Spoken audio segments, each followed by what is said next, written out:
Welcome back. Midterms fast approaching. Democrats picking up momentum in the polls the last couple of weeks. They've gotten a boost after President Biden's plan to forgive some student debt, and a big push after the Supreme Court's decision to overturn Roe v. Wade motivated voters in a highly contested New York special election. But there are still plenty of hurdles to overcome. Friend of the show, Democratic strategist Kevin Walling here in studio, up late with me tonight on the Final Five. Welcome back in. Hey, Jim. Good to see you. Okay, so look, you know the ups and downs. It comes with every administration. President Biden's poll numbers were pretty low. They are still pretty low at this point, showing a bit of an uptick. But do you feel momentum on your side now? I absolutely do. We're at 44%, so we're beating where Obama was, Clinton was, Trump was, and even Reagan was at this point in their administration. So it's looking pretty good, all firing on all cylinders, now 70 days out from the midterms. What do you look right now as the biggest achievement here? Because infrastructure, there were pushes to do that under Trump. Didn't happen. It happened.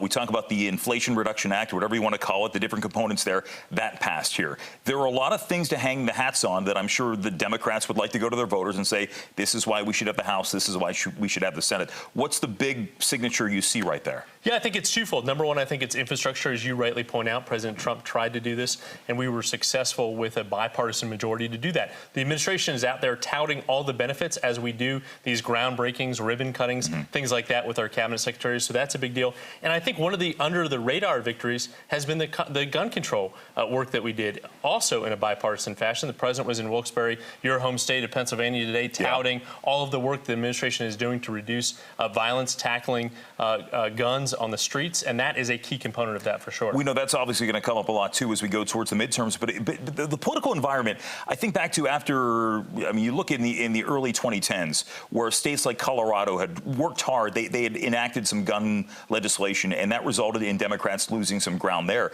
The national environment seems to have changed on that front, too. It really has. It has shifted. And you saw the president talking about that today, still pushing for an assault weapons ban that he wasn't able to get as part of this package, something that he was able to pass in 1994 that we're going to still work on. And that's a key thing that Democrats can campaign on because the majority of Americans, including majority of independents and more moderates, support that kind of work. By the way, it's funny you mention that because the first time I was ever in Congress, true story, 1994, here for an 8th grade field trip.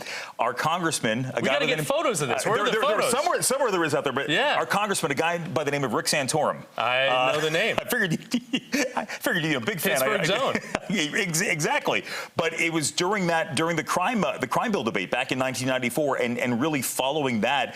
And it's funny to see just how much has changed, not just nationally, but in my life as well, going back to 1994. That's another story for another day. Let's talk about President Biden's going to speak tomorrow night. Yes. Thursday night, rather. Thursday night, going to speak. And what do you want to hear from him? It seems like they want to discuss democracy, the soul of the nation. That seems to be a theme that he has brought through from the presidential campaign to now. It really is. And listen, I was with him in Philadelphia when he announced the campaign, pledging to restore the soul of the nation. That was a key component of his the reason behind his campaign. So I think you're going to see the president return to that key component, going to really strike a chord in terms of his support for democracy, not just in this country, but around the world. And of course, to quote him, not comparing him to the almighty, comparing him to the alternative, he's going to make the real case of where we're seeing this anti-democratic kind of maneuvers on the Republican side, especially with Donald Trump. When you talk about that, you know, there have been many people, primarily on the right, but some center, maybe even on the left, that are questioning the rhetoric that the president used when he called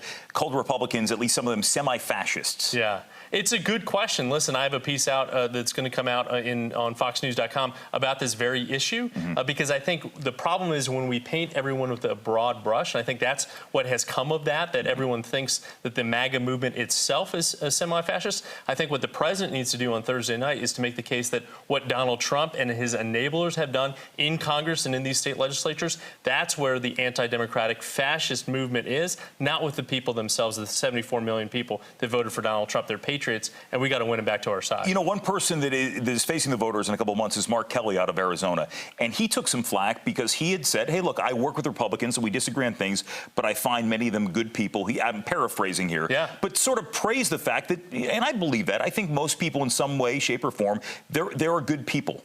There are good people out there that want to do right by their country.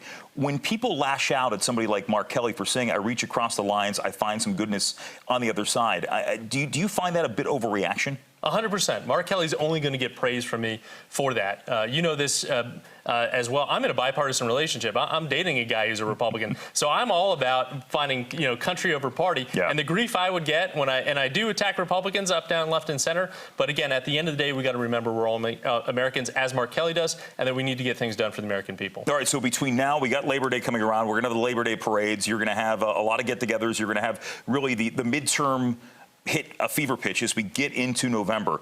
What do you see happening between now and then? I mean, obviously, there's a lot of hot-button issues out there that are going to be addressed in many of these state races. What do you see happening in your really crystal comes ball? down to what you said at the outset, Jim, in terms of the Dobbs decision on Roe. We're seeing women in massive numbers register for the first time in some of these key states. That is going to be a critical issue. You mentioned the New York special election where we saw that overperform. I think that is going to be a key thing heading into November. You're also going to see the president hit the trail. He was obviously in Maryland just up the road last week when he made those comments. Yeah. He's going to hit the road for our candidates now who want to see the president campaigning with them. And that really didn't seem like it was going in that direction where a lot of these Democratic candidates would say, hey, we appreciate the support, but you can stay home. Now they want the Air Force One, Marine One coming to town. They want that moment. You saw John Fetterman, our candidates up in Pennsylvania embracing him. You're going to see it in Massachusetts, Pennsylvania, all over the case. Devin Walling, have a great holiday weekend. Good to see you as too. always.